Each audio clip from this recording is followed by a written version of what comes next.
First session of Pro English Live, and today we're meeting Ilia Volok, who doesn't want water, who wants coffee. Okay, fine.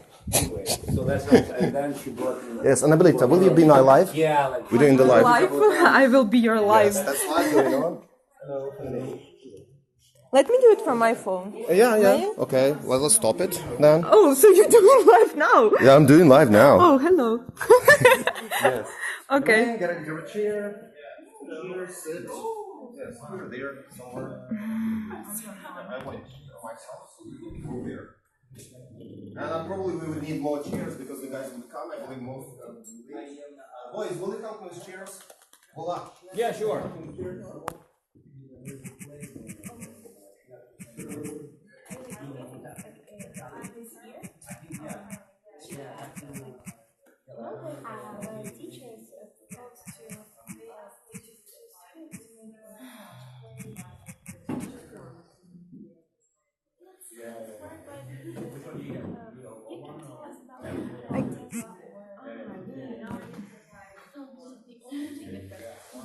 Okay, so while we're waiting, we have a live stream.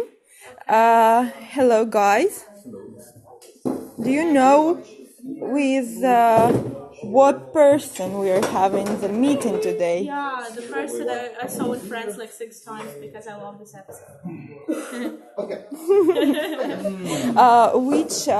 Can you describe us? What, us? What, the episode? Yes. Ooh, it's an episode with the guys who are in some Russian in France, and he sends Joey away all the time when he comes to laundry, so the guy could put his picture on the wall, like the honorable client or something, and he said like, you are not in any movie, you're not in any TV show, go away. And then Joey sleeps with his wife to make her put his picture on the wall, and then he starts like swearing in Russian at him and saying like, Oh, great. I can't say it. There are a lot of words, and they just run away. Yes. Okay, everyone, hello. Can we close the door? Yeah, sure. Yes, excellent. Welcome everyone to Pro English Live, the series which we just started. That's the first one, and during this series we will hold meetings with showbiz people, actors, directors, producers, everyone who's show business, who's interesting, who's deep, and who is in English show business, because that's what ProEnglish Theatre is about. My name is Alex. I will be asking questions first, and then you guys feel free to ask Ilya, because over here we have Ilia Volok, an actor in Hollywood. He's been in more movies than I saw movies, probably. I guess among the ones to mention would be the Indiana Jones, Benjamin Button movie, Friends. For those, yeah. My favorite one. Many more. Okay, I guess we will start, and my first question would be, how did you lose the H? Because is it Volok or Volok? I saw two versions. Yeah, now it's original. It's because originally I wanted to, I guess, to transfer the, Volok, but I guess there is no, exact substitution. So I was writing it with CH. Oh. Originally Volok, but then it didn't really work because, it doesn't make so. And then I was writing KH, Volok with the, but then I just simplified it because it does not make sense because it's not they cannot pronounce it anyway. So you can't just get rid of H, but I'm the same person. Have you ever thought about changing your name at all and make it like English sound? And I was changing to Cruz, Ilia Cruz, like Tom Cruise. No, I didn't.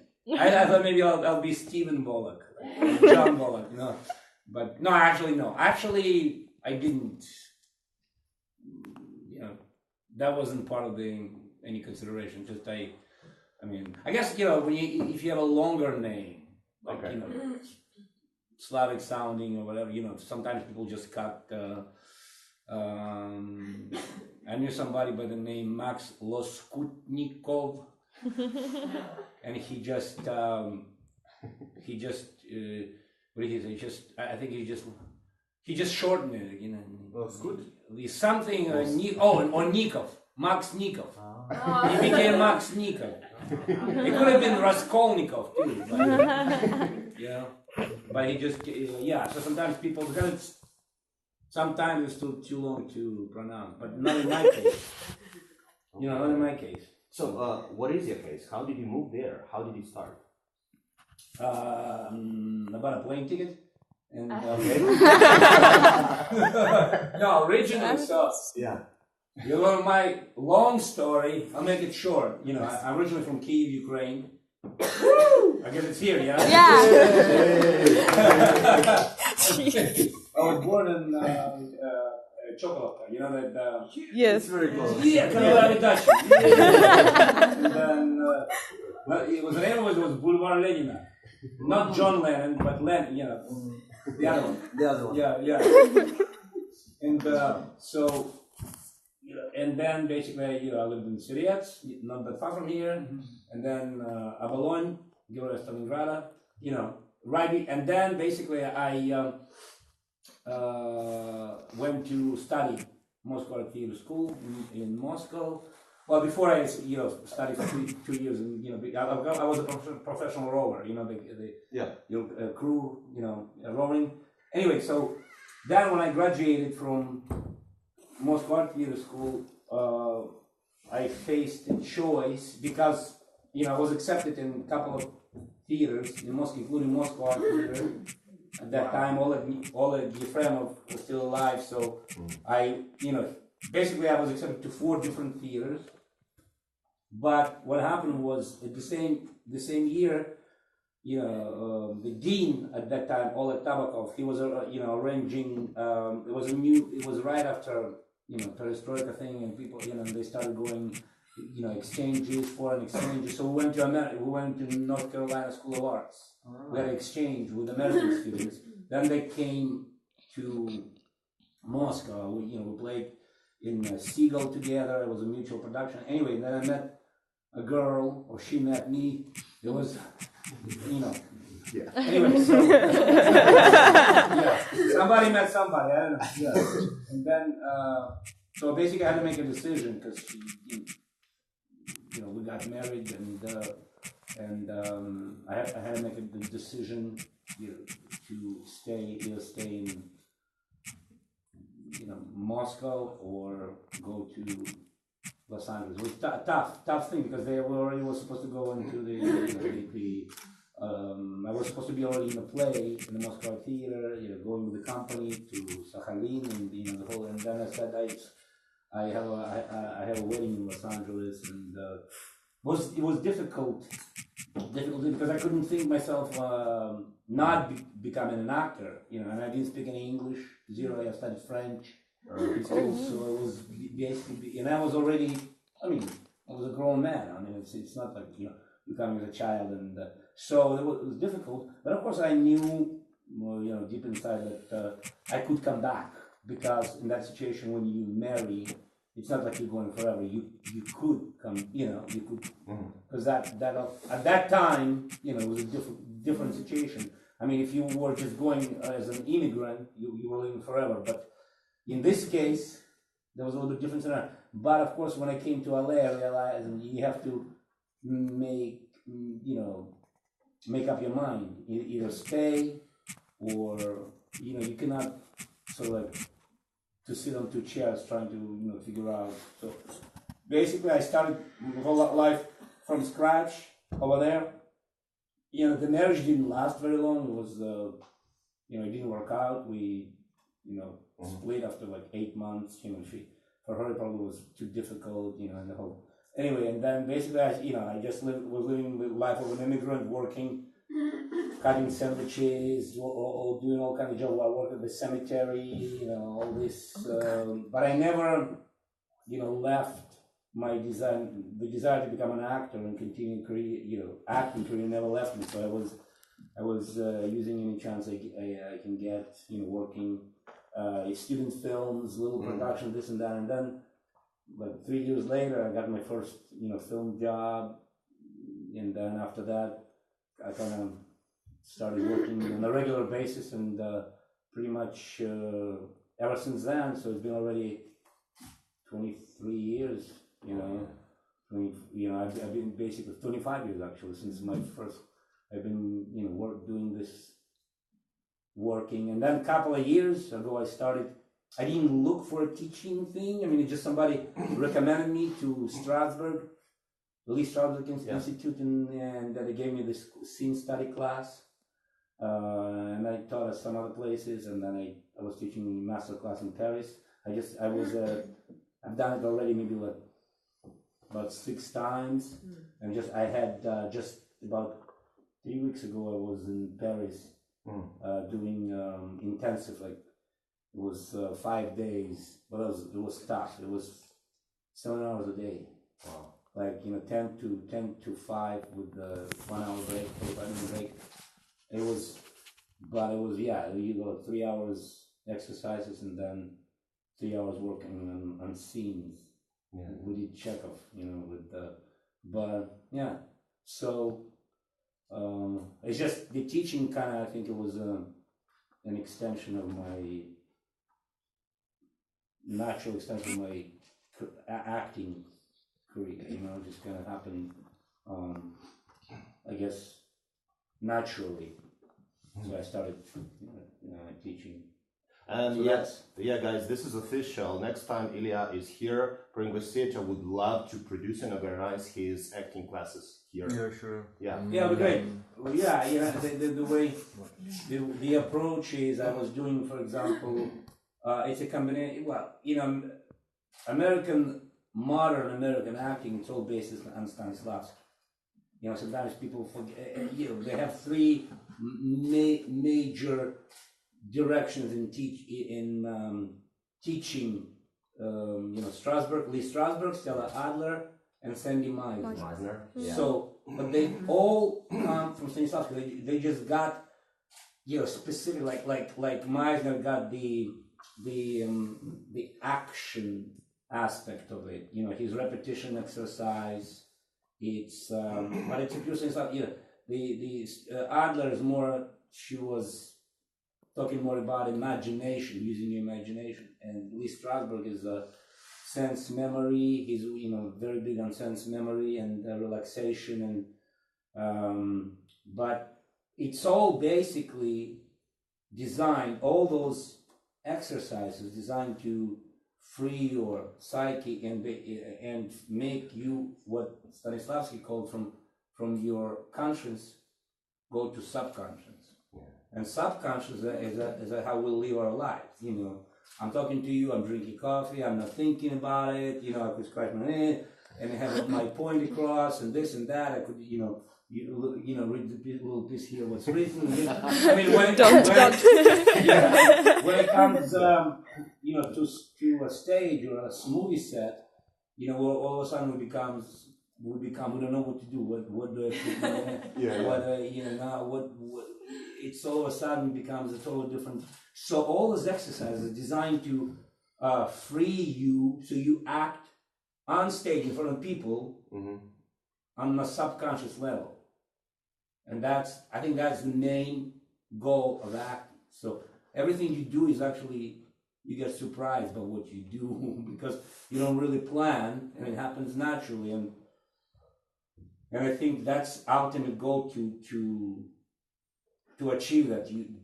How you achieve, there are always exercises and talent. That cannot be taught. Abilities, your natural talent, because a lot of people, look at the television, they see a TV show or a film, and say, oh, it's easy, I could talk also, and but it's actually, it's hard work, and it's a lot of and freeing yourself. I mean, there are natural gifted people, but I think without hard work, that only could go to a certain level. To really, it's like a diamond. You get a rough diamond, and it has a potential, but you cannot sell it as a precious stone. Yeah, I mean so you have to really work on it and And so I think with the acting craft, it's like that too. You have to put a lot of. I mean, there are a couple of geniuses, that they may be, they don't really need that much of a. But I think also desire to improve and to work on your craft comes from the talent. I think if you have a real ability and talent, that drives you, regardless, the desire, because you cannot do this to be in this profession based on 9 to 5. It's like a job. I'm going to the office, or 9 to 5, and I'm out. I'm checking out. I mean, it's a constant process. It's a constant thing. It never stops. You observe, you see people, you not imitate, but you try to, you try to recreate what you saw in your memory. It's a constant. It's like we're like a sponge. We take everything in. We take everything in, and then and it should be. We have. The main thing is to have a passion for it, whether you're doing it for money or not. Whatever is going to take you, that's a different thing. Nobody could really tell. But I think you should, have a passion and love it, not just because of the fact that you could end up on TV or in the actor's studio. I don't know if you guys are familiar with the actor's studio. Yeah. That. So it was basically came out of it came from idea of the Moscow Theater, and then they created, and Lee Strasberg, one of the founders, the group theater. It's called the group theater in 1937. That was the first thing, the group theater. They got this idea from the Moscow Theater, and that was like for 10 years. Then it fell apart, and on the basis of group theater in 1947, actor studios. They established the actor studio with Marlon Brando, Elia Kazan, James Dean, Cheryl Crawford, and the playwright Clifford Odets, and Elia Kazan actually wanted one part of it. He wanted to have actors available to cast, the actors he could work with from the actor studio. And then actor studio was really big in 50s, 60s, 70s. Just you could get a job as an actor just in the fact of being a member of the actor studio. I'm a member of the actor studio. I auditioned for it about 5 times. I became a member about around, I think, 99, about 15 years.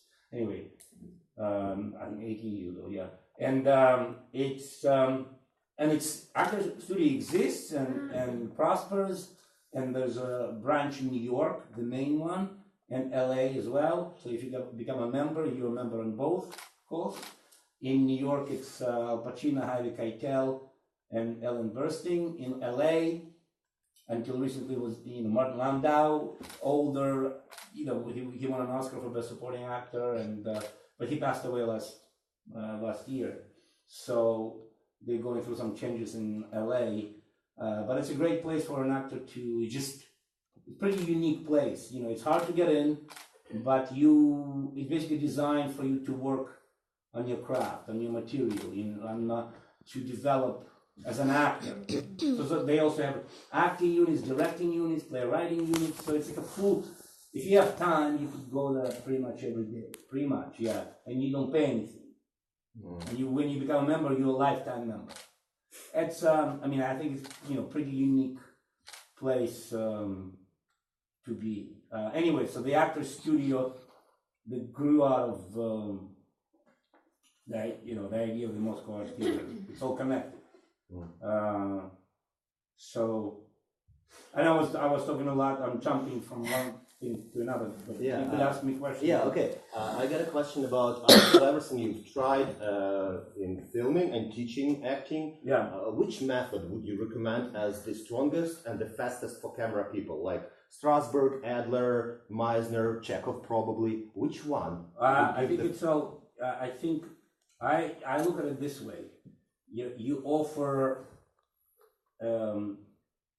everything, parts from every method, so to say, but then an actor or an actress, they should make their own mind and use whatever works best for them, because I don't think there is a magic pill for which I think we're finding something that, like, let's say Michael Chekhov, I love some of his exercises, but as far as something to really like grasp on, for me it's Stanislavski. I mean, it's all me believing in a given circumstances, and then working and using all these exercises. Start with relaxation, concentration.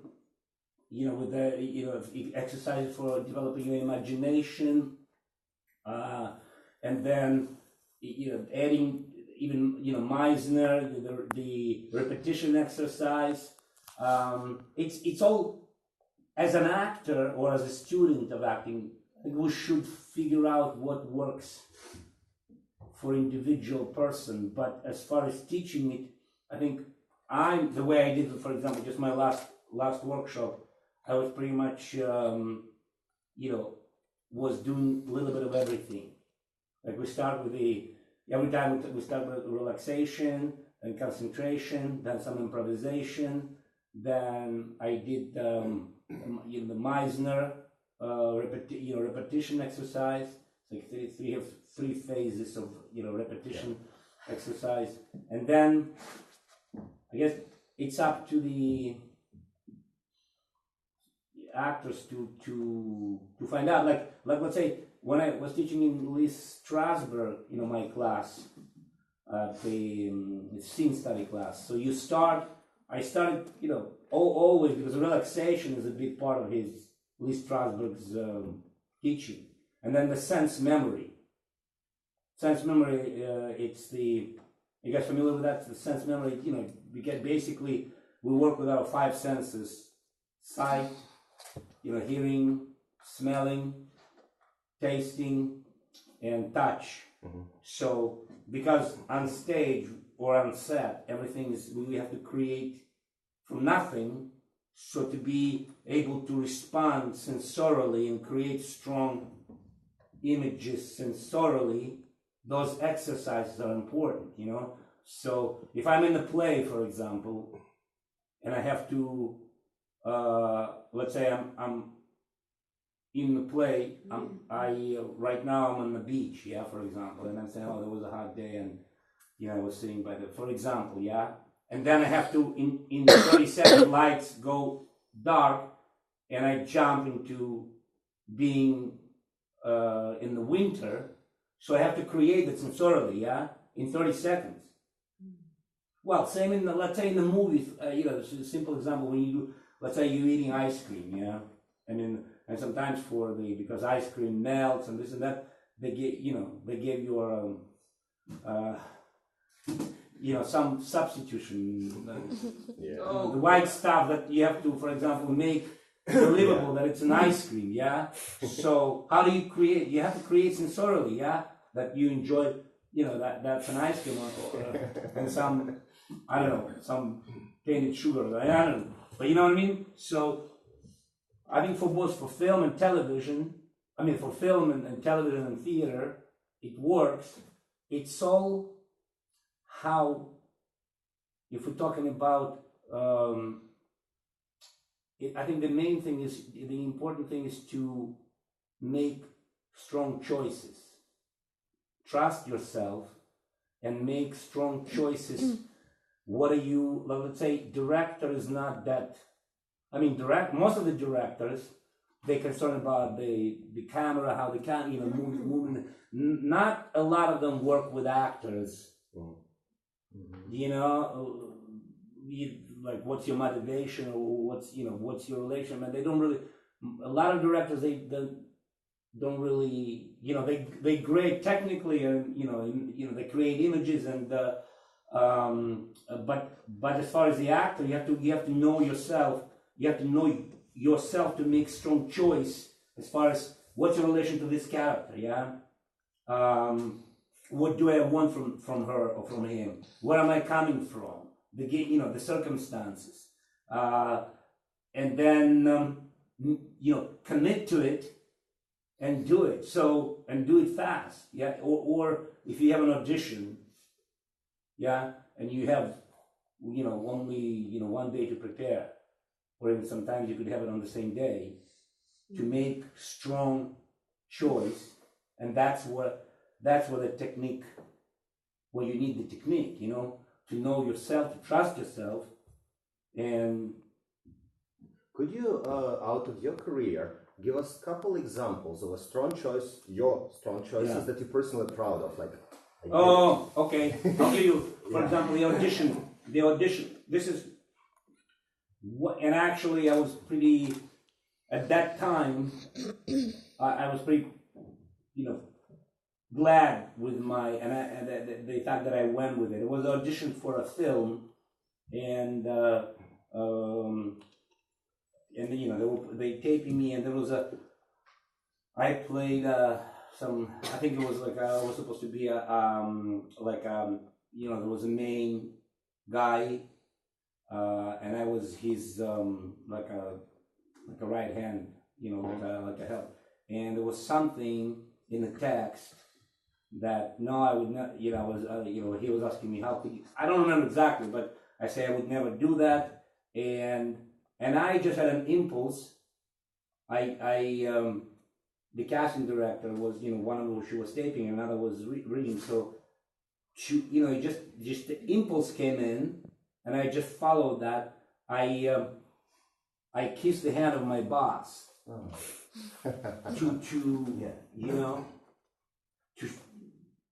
for him to know that I'm devoted to him, and I thought and I'm glad I just went with it, and it was something I know that they were really, I think they liked that, but it was it's not written. I think Lee Strasberg said that a good actor could say lines organically. A very good actor could say lines with some emotions, the feeling. And a brilliant actor knows something the writer doesn't know. Yeah. So because you create, and sometimes people who are in casting, they don't know what they want. I mean, or producers, or they have an idea, but they don't really know, which way, they're gonna go. And then unless somebody comes in, maybe not exactly what they were looking for visually, but does something that makes them, wow, I didn't even think about that. So, television is more, nowadays it's changing, but television is more of based on your look. They kind of, even sometimes if you do a great choice, you commit to a not interesting choice, it's not guaranteed. Does not guarantee you're going to get a job. But that's something we can't really control. I think with our job and task as actors to learn about ourselves and trust ourselves. That's, I think, the big, and then leave the worries.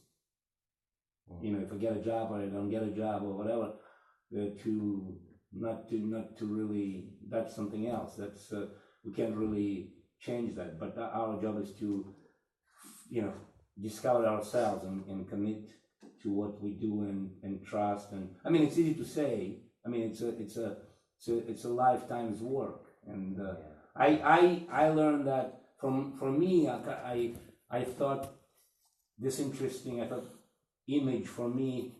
I said, our craft as actors and our abilities and what we work on is a boat that you build, yeah. And then this boat, you go on in stormy weather, and you don't have to really, push hard. You just let yourself, and that it will take you somewhere. It will take you to either this island, beautiful, or maybe another island not that beautiful, but even that. But that's, but I think that's the ability of us to. The main thing, the process I think to learn is that to trust yourself and be able, and this will take you. Your trust in yourself will take you, will free up your instincts. The instincts is the most. I think it's the most important thing. It's the talent is in instincts. How to free them? That's the exercise and the constant work. So we don't like. I just would talk from myself because I'm going still through that journey of discovering and learning, and I'm actually when I'm teaching, I'm learning too because I'm looking at the students and they give me a lot of great stuff, and I learn that. So to basically to not be able, you don't have to try to impress people or perform or I'm going to do this, but actually to commit to know exactly your circumstance, your desires, your needs, where you're going, where you came from, what do you want, and then the rest will fall into places, and hopefully you get surprised by what. And every performance is different from the night or the day before because you relive it. You put your, how do you say, like supporting things, which is your circumstances, your needs, and then you basically let it go. And every time something different happens. Okay. I got two more, I'd say, a little bit more, maybe uncomfortable questions, and then I will give the floor to the guys. Yeah. So, okay, well, the first line in Wikipedia says about you, the article about you says, Ilia Volok, character actor. What does it even mean? And is typecast a thing, well, in Hollywood and in your case, and how did it work with you? I guess because of the... because I have an accent. I have a Russian Ukrainian accent or whatever Slavic accent. Maybe I have like lesser accent than some other, or maybe stronger. So I can't, from whatever I can't play leading parts. Yeah, I mean maybe if I lived, here or I don't know in Moscow or whatever, I would probably. Because you play characters like you're playing taxi driver or you're playing the dry cleaner and it's a person with an accent, and I guess that's how they determine by character. It's not leading man, yeah. I'm not playing the roles that Tom Cruise plays or George Clooney plays. Better actor. No. No. I saw you on stage.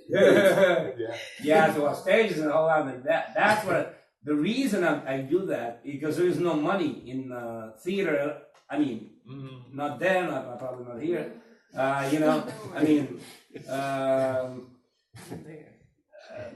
Unless you're Minister of Culture. No, I'm kidding.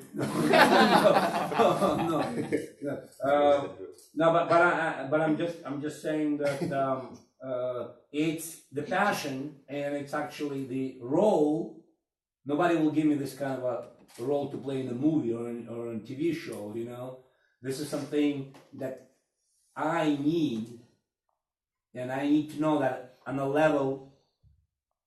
I'm pretty much, I could be on the same level as the American actors, when it comes to this kind of work. And that's why I'm doing it. It's just so that they don't look at me, or at least inside of me, I know that I'm an actor, not just, Eastern European actor, but I know that I could, if I get on stage. Well, for myself, I know if I get on stage with Al Pacino, for example, I'm just saying, if I could hold my and I've done that. I mean, I've been in the TV, the theater production in LA, not the small theater, but it was a big production, the show that was done on off Broadway. The actress who she wanted Tony for the role, the stage. award. I played against her in, she's a big theater actress, not film and television. She's done film and television, but she's a big theater actress, and she won a Tony for the Osage County. You know this? So Meryl Streep played her part in the movie, but she originated that role on stage in Chicago. She's from Chicago, so they brought this play which Jesse Eisenberg wrote. You know Jesse? Well, the movie about Facebook. Yeah. He was nominated for Oscar, so he wrote that play for himself, and he did it on Off-Broadway with Vanessa Redgrave, and then they did it on in L.A. West Coast premiere in L.A. So it was a different cast. So they got this lady, and I was with her. I was playing against her, and I mean. It wasn't, and she was actually. Okay. She said no. She said actually she acknowledged. She said, I mean, she told me I could see that she feels because there was another character. Yeah. The guy, the Jesse Eisenberg's part, and about that. I mean, she was kind of. She told me, "You're my favorite actor." but all this. I don't care about that. I'm just saying that. It was interesting because for me it was the first time to be on stage in LA because there's not many opportunities for theater in LA, like for big theater. It's more New York, but that was great. I knew I could, I could hold my ground with these kind of actors, So, but mostly I do it for my own satisfaction. Just that you need. And you'll work on this rich material and challenge yourself. Because, I mean, a lot of actors in LA, they're happy, they go from one TV job to another TV job, and it's like they don't care about doing theater, and then, But for me, it's it's something else. And so. Yeah. Okay, thank you very much. Okay, that's a character act, yeah? Yeah. I guess because nobody gonna consider me to playing a leading romantic lead or leading role but I mean I guess that's why they call it in the character because you play the characters. Okay, the last one from me.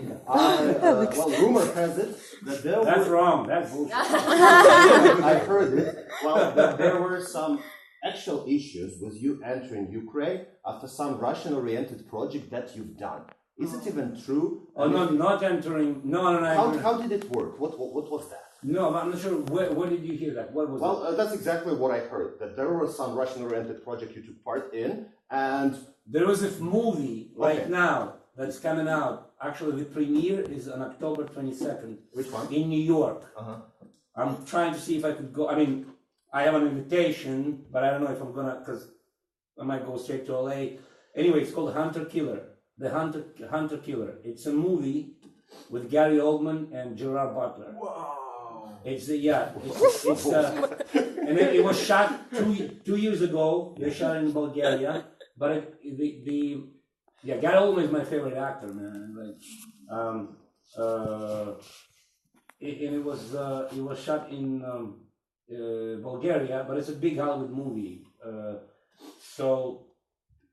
And that the storyline is about Americans and Russians. So in Russia, let's say the prototype is Shoigu, yeah? Mm-hmm. Okay. Shoigu, actually, yeah? Shoigu. So he created a coup, the rebellion against the Russian president. Mm-hmm. So that's the line, yeah? So they kidnapped, Russian president, and Americans. Gerard Butler is saving Russian president. I saw the trailer. It's based on a book. It was. So they're saving Russian president. So I had and that there is this lady, the manager, this from Russia. She sent me this little article saying that, and it says in Russian, it says that Hunter Killer is forbidden to show in Ukraine, and there's actors, and they name some actor, Russian actors, and they say, and Ukrainian actor Ilia Volok. you know, it says there, you know, that so it's forbidden to show in Ukraine because it shows the military power of Russia. You know, so you like you between you're between a brick and a hard place, how they say, yeah. Like I mean, well, you play the Russians are bad, yeah, in the movie, yeah. Well, as a president, like as a president, I mean. So they're not gonna show it here, you know. Okay. But yeah, I'm in this, but I didn't have a problem entering Ukraine. Okay, great. I'm here. Okay, thank you very much, guys. Yeah. Can I ask you a question? So I know for sure that there is some kind of ranks between agents and so on. And is it possible for a foreigner to enter some kind of a Screen Actors Guild or some kind of, or it's No. I mean, well, look, what they're trying to do, producers nowadays, well, always, because Screen Actors Guild technically, if you are, I'm trying to put it the best way to do it. Okay, they cast a lot of projects now, especially films, big in Europe, outside of the United States. I mean, it's nothing to compare. The television shoots, a lot of, in LA, in New York, movies.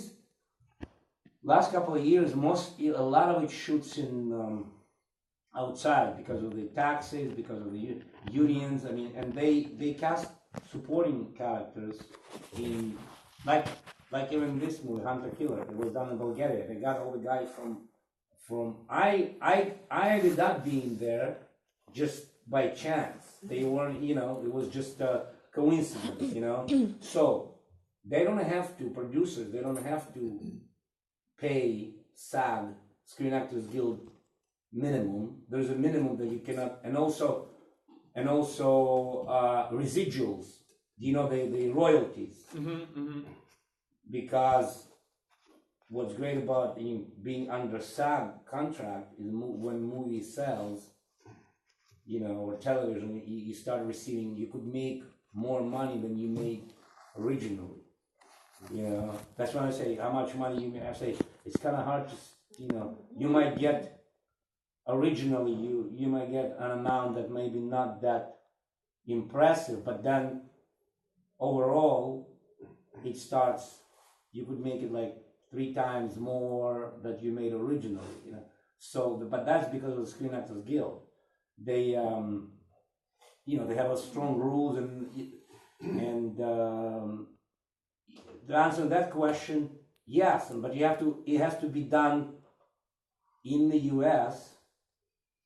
And the SAG has to approve the actor.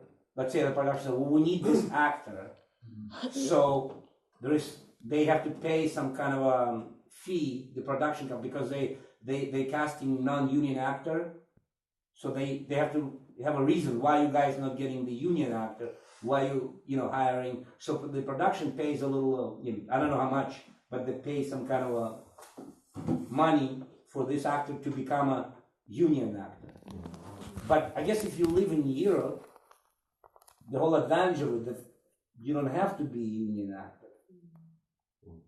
But of course, the Screen Actors Guild, all the benefits that you get, because you get, start getting, if you make a certain amount of money, you make a health insurance, you make the pension, which is now in the United States, it's rare that the company offers you, a pension. You have to save it yourself, or sometimes we lost a student. I'm here. I'm still here. She's still here. Yeah. So it's all. It's constant battle.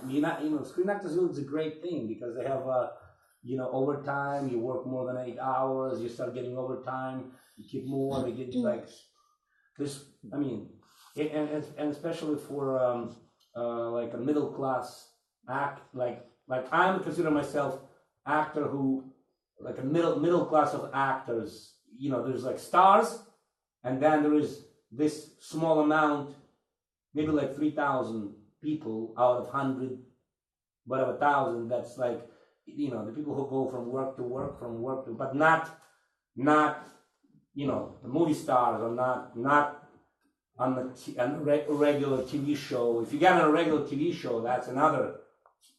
I mean, if you made it. I mean, if the show is successful, like Friends, for example. I mean, those people are multi-millionaires. I'm sure they're getting might have been getting to like maybe billionaires. I mean, those people, yeah. Because they're still getting money. They were getting, those people, Friends. Yeah, well, those people, Friends, they were making, at the end of the show, $1.5 million per episode. Dollars. $1.5 million per episode, and they shoot 20 episodes a year. Sitcom. But then, it goes into syndication after 5 years. If the show's been on the air, it goes into syndication, and it means they sell it not only NBC, for example, that was a network, but to all producers could sell it to any network, and you get money from all those networks. So it's like, well, the show like Friends or Seinfeld, they don't happen that often, but even regular show, like, you know, you've been 5 years, it goes to syndication, man, you could buy a house in Concha's Husband and retire, you know. You know, why I'm saying Concha's Husband, I just saw something, I visit somebody in Concha's, it's nice. You know, but yeah, but it's different. I mean, the competition is huge, but it can happen. People, you know, so that's the whole union thing. I mean, it's, you know, let's say the show is ended and you're getting the money, and it's like, I mean, now it's more difficult, I think. Well, not more difficult, because there's more networks. The pie is getting bigger, so is everybody getting a smaller portion of it? Like, let's say if it was only NBC, CBS, Fox, ABC, I don't know, 5 channels, networks, yeah? So now we have Netflix, Amazon, Hulu, the Epics, all this stuff, and all they do their projects. You know, so on that, you get residual, but not maybe that much. But still, you know, you get stuff. But it's constantly changing, constantly evolving, you know, but it's for sure, it's never been easy for an actor. It's always, you don't know what the next job is coming from. It's always, and you have to be always ready. And you have to, sometimes you can get discouraged, you know, but that's what I'm saying, that coming back to your passion has to really, you know, motivate you, and regardless what's happening outside, you have to follow your, I know it's easy to say, but I think, you know, we all find our own ways to deal with it, and to support ourselves. You know, if we have a dry period, and but that has nothing to do with the acting skill. So, yeah, that's something else. Yeah, that's endurance. Yeah. So, questions, guys? Yeah, I have a question. Have you ever thought about reducing your accent to play Americans? Yeah, but you know, I realize it's not. I just probably at this point I would want to just do it just for fun, kind of. I don't think it's possible to come. I agree. You know, I don't think it's possible. I mean, you could reduce it, for sure. You could become clear, but to sound like an American when you come to after a certain age. You know, I think before 14, if you come to the country, you know, before the age of 14, All you guys are below 14, yeah? Yeah. So, so, Maybe not all. so then you could lose, potentially you could lose an accent. Yeah. But I think it's very, I guess if you have extraordinary ability, like, the perfect pitch or something like that, you probably maybe, but it's, and then people tell you, well, look at the British actors, look at the Australian actors, look at the New Zealand actors. But they're native speakers of language.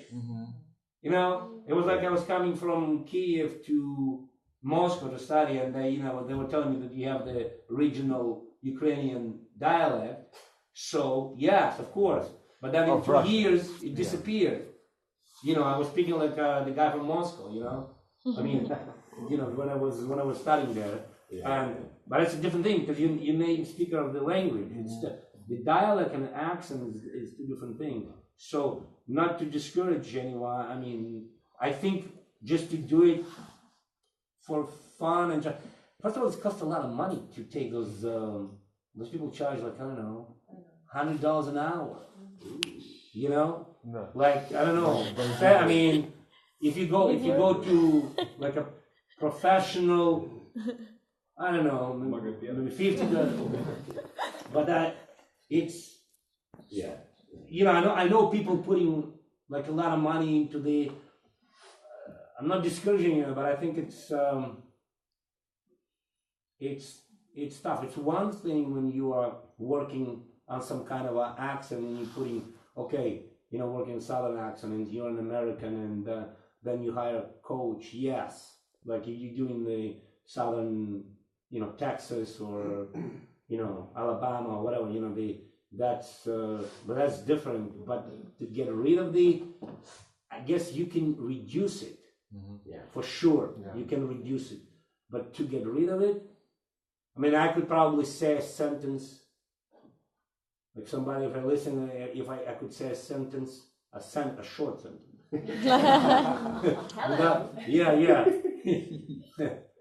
But not, when you go to doing monologue, I mean, Americans would, pick it up right away. So I guess, finding how you could sell yourself, sell yourself in a good way, with your original thing, and then there's plenty examples of people, working with, even, winning Oscars, Javier Bardem, the Chris Waltz. I mean, those are guys with the Banderas. I mean, Schwarzenegger. Well, he's not really an actor, though. Yeah, he's not really an actor. Yeah? Well, he's an actor in real life. He's not. I mean, but I think it's.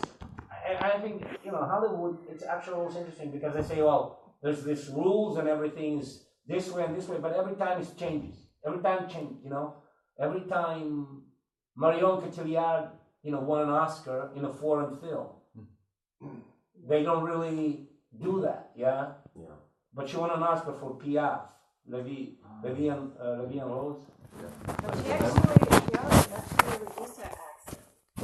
Reduced it, yeah. She sounds as American now. I don't think so. No, in an American movie, she did a part with Brad Pitt, I guess, and she sounds as American. No, but she played French. Yeah, she played French in that movie. That's a movie, a great movie. Yeah, I know the one, the Alive. Yeah, maybe not in that. She played French. Yeah. She played French in Woody Allen movie. I don't think she. I mean, for sure she reduced it. I'm pretty sure that she reduced it. But I don't think because there's some sounds, when you start, speaking faster, the connections and I mean, you could hear like for somebody like from Lithuania, yeah, and they start speaking Russian, for example, yeah. You even if they fluent, you still hear. Do you know what I mean? But normally they're slow, Slow, yeah. That's why he said, well, what is this? What does this mean? This one. It's Estonian guy is enraged. How